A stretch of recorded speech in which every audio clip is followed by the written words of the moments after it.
I never expected my father's will to tear our family apart. The reading had been scheduled for a Tuesday morning in April, exactly 2 weeks after we buried him in the family plot at Oakidge Cemetery. Dad had been fighting cancer for 3 years, so his passing wasn't a shock, but nothing could have prepared me for what happened next. My brother James arrived at the lawyer's office 20 minutes late, dressed in a rumpled suit that looked like it had been slept in. He nodded at me and my sister Ellie, but didn't make eye contact with Mom. They hadn't spoken since Christmas, when they'd had a massive argument about Dad's care. James had insisted on moving Dad to an expensive treatment center in Boston, while Mom wanted to respect Dad's wishes to stay home. The tension between them had been simmering ever since. "Now that everyone's here, we can begin," said Mr. Peterson, Dad's attorney for over 30 years. He was a thin man with wire-rimmed glasses and a gentle voice that seemed at odds with the cramped, paper-filled office. "I know this is a difficult time for all of you, and Thomas wanted me to express his deep love for each member of his family before we proceed." Mom dabbed at her eyes with a tissue. She looked smaller somehow, as if Dad's death had physically diminished her. Ellie sat beside her, hand resting protectively on Mom's arm.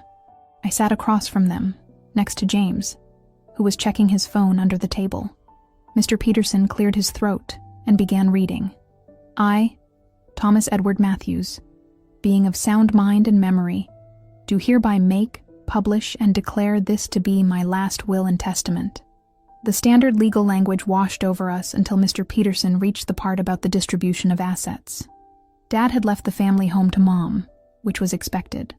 He'd set up college funds for all 5 grandchildren, a gesture that made Ellie smile despite her tears. Then came the surprise. My ownership share of Matthews Construction Company, I bequeath wholly to my son, Michael Thomas Matthews. The room went silent. I felt like I'd been punched in the stomach. Dad had left me the business, the company he and James had built together over the past 15 years. Not to my sons, or to be divided between my children. Just to me. James stiffened beside me. "There must be some mistake," he said, his voice tight. Mr. Peterson shook his head. "No mistake, James. There's a letter for you as well." He handed my brother an envelope with Dad's familiar handwriting across the front. James tore it open, his face growing darker as he read. When he finished, he crumpled the letter and threw it onto the table. "This is bullshit," he spat. "I put everything into that company. 15 years of my life, and he cuts me out completely? James, please," Mom whispered, but he was already on his feet. "Did you know about this?" he demanded, staring at me. "Did you and Dad cook this up while he was on his deathbed?" "I had no idea," I said truthfully. "James, I'm as shocked as you are." "Somehow I doubt that," he snarled. He turned to Mr. Peterson. "I'll contest this. He wasn't of sound mind. Mike has been whispering in his ear for years." Ellie stood up. "That's not fair, James. Mike visited Dad every day during his treatment. Where were you half the time? In Chicago or New York or wherever your latest project took you?" "I was working," James shouted. "Someone had to keep the company running while Mike played the devoted son." The accusation stung more than I wanted to admit. I had spent more time with Dad during his illness, but not to influence his will. I'd simply wanted to be there, to soak up whatever time we had left. Meanwhile, James had thrown himself into work, expanding the business to 3 new states. We'd both coped with Dad's illness in our own ways, but now it seemed like a competition I hadn't known I was in. "I think we should all take some time to process this," Mr. Peterson suggested, clearly uncomfortable with the family drama unfolding in his office. "There's nothing to process," James snapped, grabbing his coat. "My father betrayed me, and my brother let him do it." He stormed out, slamming the door behind him. Mom began to cry in earnest then. Ellie wrapped an arm around her shoulders, glaring at me as if I were somehow responsible for James's outburst. "I didn't know," I said again, feeling helpless. "I would never have asked for this." The rest of the meeting passed in a blur. There were papers to sign, procedures to follow. All I could think about was the look on James's face, hurt and betrayal, mixed with a rage I'd never seen before. This wasn't just about the business. This was about Dad's final judgment, his last word on which son had earned his trust. Outside, the spring sunshine seemed obscenely cheerful. I loosened my tie, feeling like it was choking me. My phone buzzed with a text from my wife, Sarah. How did it go? I couldn't bring myself to answer. How could I explain that Dad had just handed me everything James had worked for? That he'd driven a wedge between us that might never be removed? As I walked to my car, I spotted James leaning against his black BMW, smoking a cigarette. He'd quit 10 years ago, after Dad's first heart attack. Our eyes met across the parking lot, and for a moment, I thought he might come over, that we might talk this through like the brothers we'd always been. Instead, he dropped the cigarette, ground it under his heel, and got into his car. The engine roared to life, and he peeled out of the lot without looking back. I knew then that this was just the beginning. The family that had once gathered every Sunday for dinner, that had weathered storms and celebrated triumphs together, had just fractured along a fault line none of us had seen coming, and I had no idea how to fix it. The next morning, I drove to Matthew's construction headquarters, a modest 2-story building on the outskirts of Portland. Dad had bought the land 30 years ago, when it was nothing but an empty lot surrounded by trees. Now it was flanked by a shopping center and apartment complexes. Progress, Dad had called it, though he'd always lamented the loss of those old oak trees. The receptionist, Linda, looked up as I entered. "Oh, Mike, I'm so sorry about your father. He was such a wonderful man." "Thanks, Linda." I managed a small smile. "Is James in yet?" Her expression shifted slightly. "He came in early, but he left about an hour ago. Said he had meetings all day." I nodded, unsurprised. James was avoiding me, and I couldn't blame him. "Is Diane available?" Diane Hughes had been our CFO for the past decade, and knew more about the company's finances than anyone. Linda directed me to Diane's office, where I found her surrounded by stacks of papers and 3 computer monitors displaying different spreadsheets. Her salt and pepper hair was pulled back in its usual no-nonsense bun. "Mike," she said, standing to give me a quick hug. "I'm so sorry about Thomas. We all miss him terribly." "Thanks, Diane." I sank into the chair across from her desk. "I guess you've heard about the will?" She nodded carefully. "James came by this morning. He was upset. That's probably an understatement," I sighed. "Did he say what he plans to do?" Diane hesitated. "He cleared out his office. Said he'd be in touch through his lawyer." My stomach dropped. "His lawyer? He's really going to contest the will?" "I don't know about that," she said. "But he mentioned starting his own company. Said he's taking his clients with him." The implications hit me like a truck. James handled our biggest accounts, commercial developments worth millions. If he took those clients, Matthew's construction would be crippled. Can he do that? Aren't there non-compete clauses? Diane shook her head. "James and your father structured the company as a partnership. The clients are free to follow either partner if the partnership dissolves." She hesitated. "Which, legally speaking, it has with your father's death." I buried my face in my hands. Dad had left me the company, but without James and his clients, it might not be worth having. "There's more," Diane added reluctantly. "We're in the middle of the riverfront project. It's our biggest job ever, and James was the lead. We're already behind schedule, and now I have to figure out how to complete a half-finished $20 million project without the person who designed it." I finished for her. She nodded grimly. "And we've got 40 people on that job site waiting for direction." I felt utterly out of my depth. I'd worked for the company since college, but mostly on the residential side. The big commercial projects had always been James's territory. "Show me everything," I said finally. Plans, contracts, schedules, all of it. The rest of the day was a crash course in the precarious state of Matthew's construction. Without James, we were short-staffed on multiple projects. The bank loan for the riverfront development had strict completion requirements that we were in danger of missing. 3 project managers reported directly to James, and were now unsure of their status. By evening, my head was swimming with information and problems that needed immediate solutions. I called Sarah to tell her I'd be late, then ordered pizza for the small team that had stayed to help me make sense of it all. Around 9, I was reviewing subcontractor agreements when my phone buzzed.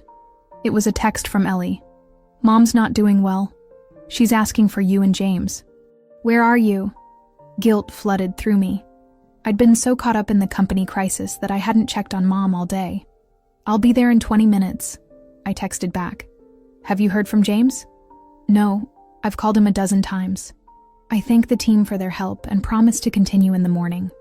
The drive to Mom's house, to my childhood home, took me through familiar neighborhoods now transformed by spring.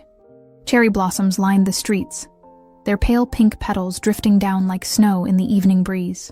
When I arrived, Ellie met me at the door, her face drawn with worry. "She's in Dad's study," she whispered. "She's been in there all day, going through his things. She won't eat." I found Mom sitting in Dad's leather chair, surrounded by open photo albums. The room smelled of his pipe tobacco, a scent that made my chest ache with loss. "Mom," I said softly. She looked up, her eyes red-rimmed but dry. "Michael, come look at these." She gestured to the photos spread across the desk. "Your father kept everything.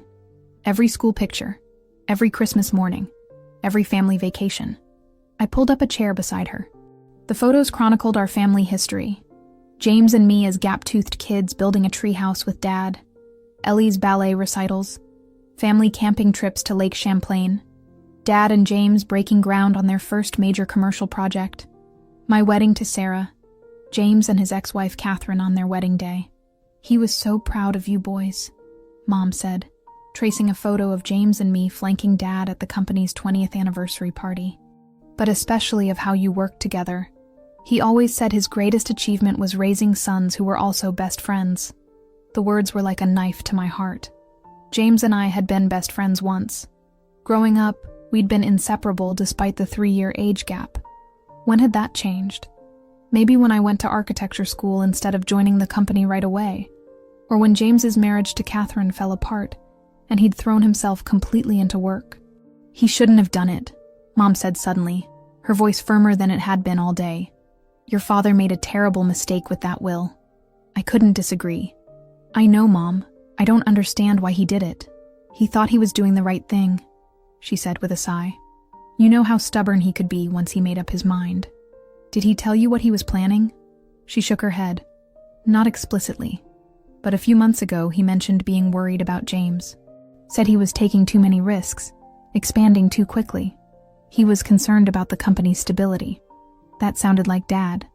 Cautious, methodical, always thinking 5 steps ahead. James was the opposite. Bold, ambitious, willing to bet everything on his vision. Their different approaches had balanced each other out for years. Without that balance, what would happen to the company? To our family? "Have you heard from James?" Mom asked. "No," I admitted. "But Ellie said she's been trying to reach him all day." "He's hurting," Mom said simply. "He feels betrayed by the person he admired most in the world, and now he's lashing out the only way he knows how." I thought of the clients James was planning to take, the projects in jeopardy, the employees whose livelihoods depended on the company's survival. By burning everything down, including his own legacy? Grief makes people do terrible things, Michael. She gathered the photos into a neat stack. "The question is, what are you going to do about it?" I didn't have an answer. I'd spent the day trying to save the business, but maybe that wasn't what mattered most right now. "I need to talk to him," I said finally. "Make him understand I never wanted this." Mom nodded. "Yes, you do. But first, you need to decide what you're willing to give up to heal this family. Because someone will have to sacrifice something, and your father's not here to do it anymore." Her words stayed with me as I drove home that night, past darkened houses where other families slept peacefully, unaware of the storms raging in their neighbors' lives. What was I willing to sacrifice? The company Dad had entrusted to me? My relationship with my brother? The security of my own family? Sarah was waiting up when I got home, curled on the couch with a book she wasn't really reading. One look at my face, and she set it aside. "That bad?" she asked. I sank down beside her. "Worse. James is leaving the company, taking his clients with him. Mom's devastated. And Ellie." I trailed off, realizing I had no idea what my sister was feeling. She'd been so focused on Mom that her own grief had been pushed aside. Sarah leaned her head against my shoulder. "What are you going to do?" "I don't know," I admitted. "But I have to try to talk to James. He won't answer my calls, so tomorrow I'm going to find him. Make him listen." "And say what?" It was the question I'd been avoiding all day. What could I possibly say to make this right? Sorry our father trusted me more? Sorry you feel betrayed? Sorry I'm now your boss after 15 years of being your little brother? I'll figure it out, I said, not believing it myself. I have to. Finding James proved harder than I expected. He wasn't at his condo downtown, and the doorman claimed not to know where he'd gone. He wasn't answering calls or texts. After trying his usual haunts, the gym, his favorite coffee shop, the driving range where he blew off steam, I finally got a lead from an unlikely source. Try Catherine's place, Ellie suggested when I called her in frustration. They've been talking again. Catherine, James's ex-wife, lived in a renovated Victorian in the West Hills. Their divorce 3 years ago had been another fracture point in our family. Mom had adored Catherine and never quite accepted that the split was mutual.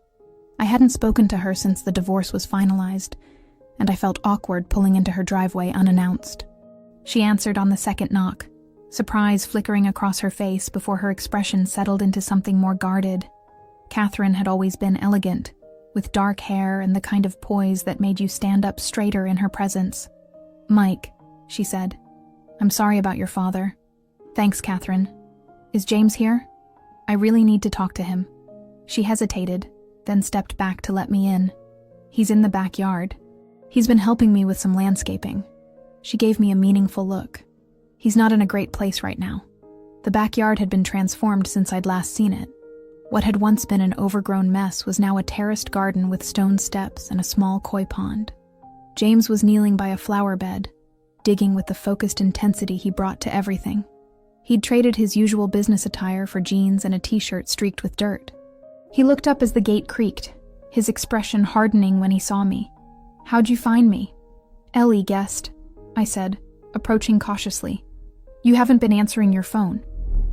"Because I have nothing to say to you." He drove the shovel into the soil with unnecessary force. "Well, I have things to say to you." I took a deep breath. "And to be honest, I didn't expect to find you gardening." A flicker of something, embarrassment maybe, crossed his face. Catherine needed help. And it's calming. I nodded, remembering how Dad used to spend hours in the garden after a stressful day. James was more like him than either of us usually admitted. "Can we talk?" I asked. "Please." He sighed but set down the shovel. "Fine. Say what you came to say." I'd rehearsed this conversation a dozen times since yesterday, but now that I was here, the carefully prepared speech evaporated. Instead, I blurted out, "I'll sign it over to you." James stared at me. "What?" "The company. I'll sign it over to you. We'll go to Peterson tomorrow, have him draw up the papers. I don't want it if it means losing you as my brother." For a moment, I thought I'd gotten through to him. Then his expression closed again. "So you're the magnanimous one now? Riding in to fix everything with your grand gesture? That's not what I..." "Did you ever stop to think that maybe it's too late? That maybe I don't want your hand out?" He grabbed the shovel again, jabbing it into the soil. "I've already called our top clients. Most of them are coming with me. The Riverfront project, the Carson development, the mall expansion. They're all on board." Each name was a blow. Those projects represented millions in revenue, years of work.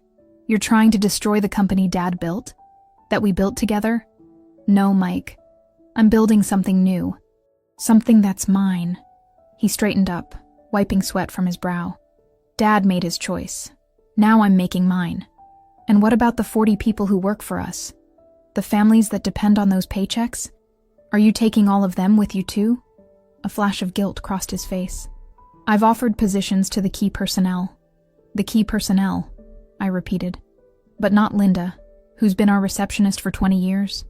Not Bill in the warehouse who has 3 kids in college. Not the guys on the construction crews who've been with us through feast and famine. That's not fair. None of this is fair," I shouted, my composure finally breaking. "Dad dying wasn't fair. The will wasn't fair. And what you're doing now isn't fair either. You're punishing everyone because you're hurt." James hurled the shovel away. It clattered against the stone terrace. "You have no idea how I feel. Dad chose you over me. He handed you everything I've worked for since I was 22 years old. Do you know what that feels like? To have your own father decide you're not good enough?" That's not what he was saying. "No? Then what, Mike? What possible reason could he have had? I hesitated, remembering what Mom had said about Dad's concerns.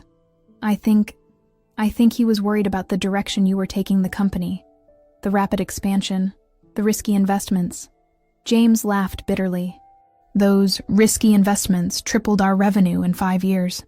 We went from building single-family homes to developing entire neighborhoods. And now he's handing it all to you. The cautious one. The one who wanted to stick to what we knew. He wasn't wrong. I'd argued against some of his more ambitious plans, concerned about overextending ourselves. Dad had usually sided with me in those arguments, preferring steady growth to dramatic leaps. Maybe that's why he did it, I suggested quietly. Maybe he was trying to force a balance, to make sure the company stayed stable. By cutting me out completely? Great plan. The sarcasm in his voice couldn't quite mask the hurt underneath. We fell silent, the only sound the distant trickle of water from the koi pond. A memory surfaced. James and me as teenagers, sitting on the dock at our family's lake house, sharing dreams about the future. He'd wanted to build skyscrapers. I'd wanted to design homes where families could be happy. Somehow, we'd both gotten part of what we wanted by working together. Do you remember when we built that ridiculous treehouse? I asked suddenly. The one that nearly collapsed because we didn't understand load-bearing walls. A reluctant smile tugged at the corner of his mouth. Dad had to rescue us. Spent the whole weekend showing us how to reinforce it. He didn't take over, though. He made us do the work ourselves. Because he wanted us to learn from our mistakes. James finished. It was one of Dad's favorite sayings. Mistakes are the best teachers if you're humble enough to learn from them. I took a chance.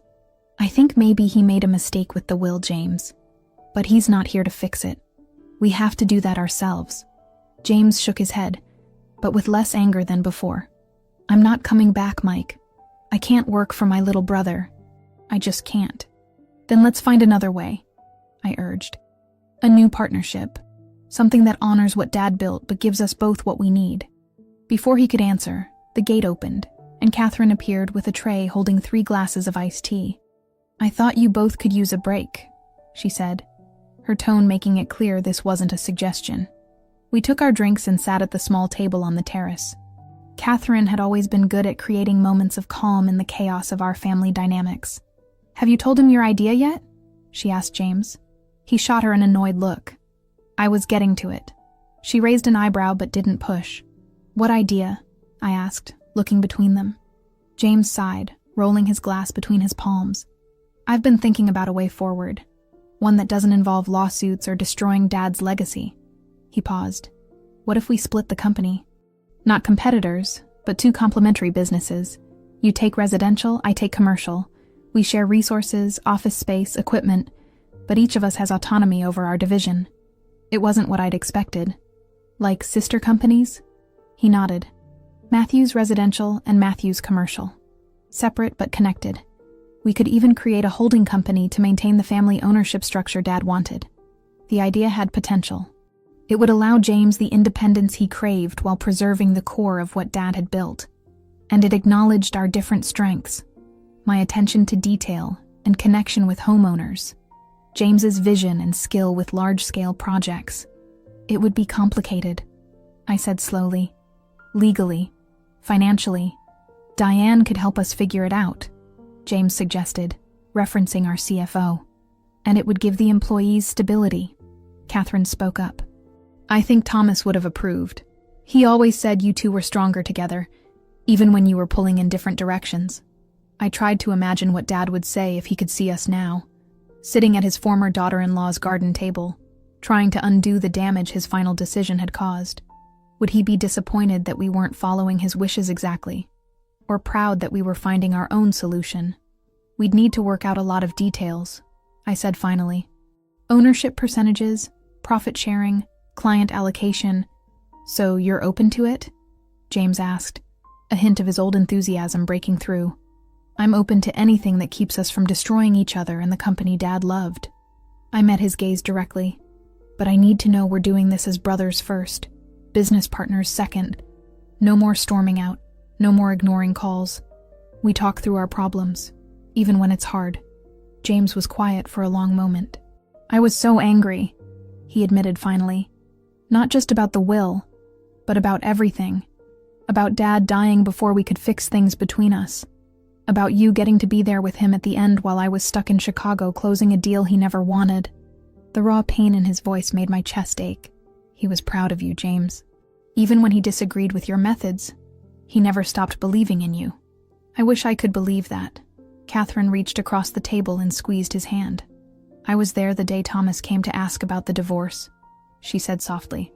Do you know what he said to me? I'm not here to take sides. I'm here because I love my son. And you're important to him. So you'll always be important to me. That's who your father was. Not someone who would reject either of you. Her words seemed to reach James in a way mine couldn't. He nodded slowly, then turned to me. We'll need to talk to Mom and Ellie. They deserve a say in this, too. And we should bring in the management team, I added. Make sure everyone understands what's happening. For the first time since the reading of the will, I felt a flicker of hope. The path forward wouldn't be simple, but at least we were talking about rebuilding rather than burning it all down. As if reading my thoughts, James said, This doesn't fix everything. I'm still angry, and there's a lot of trust to rebuild. I know, I acknowledged, but it's a start. Catherine stood and gathered our empty glasses. I'll leave you two to figure out the details. Just try not to destroy my garden in the process. As she headed back to the house, James turned to survey the half-finished flower bed. I should probably finish this before I go. Want some help? I offered. He hesitated, then nodded. Sure. There's another shovel in the shed. It wasn't much. Just two brothers digging in the dirt on a spring afternoon. But as we worked side by side, occasionally exchanging ideas about how our new arrangement might function, I felt something shift between us. The wall that had sprung up at the reading of the will hadn't come down entirely, but there were cracks in it now, spaces where light could shine through. Dad had always said that the true test of anything, a building, a business, a family, was not whether it could stand in fair weather, but whether it could be rebuilt after a storm. As James and I planted new seeds in Catherine's garden, I hoped we were also planting the seeds of something that could weather whatever came next. Telling Mom and Ellie about our plan went better than I expected. We gathered at the family home the following evening, James and I presenting a united front for the first time since Dad's death. Mom cried. Tears of relief, she said, and Ellie regarded us with cautious optimism. So you're not suing each other? She asked, tucking her legs beneath her on the couch where we'd spent countless family movie nights. Because I already told my therapist I'd need extra sessions if this turned into a courtroom drama. No lawsuits, James confirmed, his mouth quirking into a half-smile. Though I can't promise there won't be drama. We are still Matthewses, after all. Mom reached across the coffee table to squeeze both our hands. Your father would be so proud of you for finding a way forward together. This is exactly what he would have wanted. I wasn't entirely convinced that splitting the company had been Dad's plan all along, but if believing that brought Mom comfort, I wasn't going to argue. The reality was more complicated. Dad had made a decision that had nearly torn us apart, and now we were scrambling to patch things up without his guidance. The real test came the next day when we gathered the management team at the office. The conference room was tense with speculation. Word had spread about James clearing out his office, and rumors of a company split were already circulating. Diane had helped us prepare, running financial projections for various scenarios, and drafting an organizational chart that would allow for smooth operations during the transition. She sat at Dad's old place at the head of the table, a neutral party between the two factions that had already started to form, those loyal to James's ambitious vision versus those who preferred my more cautious approach. Before we begin, James said, standing to address the room, I want to apologize for my absence these past few days. My father's passing and the subsequent changes hit me hard. He paused, and I could see him struggling to maintain his composure. But that's no excuse for leaving you all in limbo. It was a good start, humble without being maudlin, acknowledging the uncertainty without dwelling on it. James had always been better at these speeches than I was. I found myself studying his technique even as I prepared to share our plan. We've called you here today, I continued, because Matthew's construction is entering a new phase. My brother and I have decided to reorganize the company in a way that we believe honors our father's legacy while looking toward the future. Over the next hour, we outlined our vision for Matthew's residential and Matthew's commercial. 2 divisions operating under a shared umbrella, maintaining the Matthews name and values, while allowing each brother to lead in his area of expertise. We emphasized that no jobs would be lost, that existing benefits would be maintained, that clients would experience minimal disruption. The questions came fast and furious once we finished. Would reporting structures change? Yes, gradually. Would office locations remain the same? For now, though, James was already eyeing a downtown space for the commercial division. What about the riverfront project, caught in limbo between residential and commercial classifications? We would co-manage it through completion, a test case for our new arrangement. By the end of the meeting, I could sense a tentative optimism in the room. The company wouldn't implode.